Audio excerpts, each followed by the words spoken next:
prijať ľudskej skúsenosti znamená aj prijatie možnosti poranenia. Myslím si, že toto je môj posledný život na Zemi. Ale koniec koncov všetci sme tu iba na návšteve.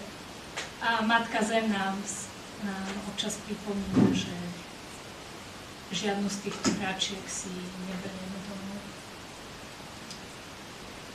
A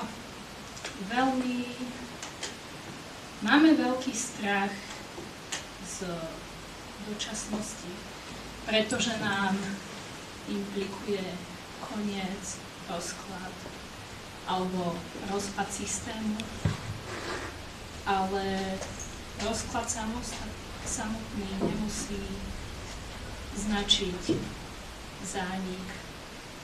Je to len zmena formy.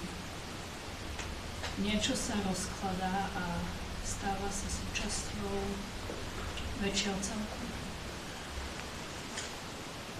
A ja si myslím, že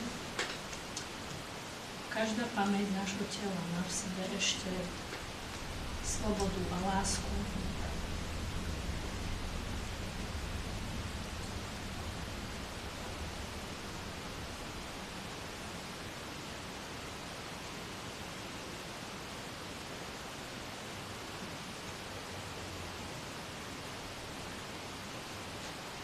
A práve preto by sme mali možno viacej len plynúť a nebrať veci tak vážne.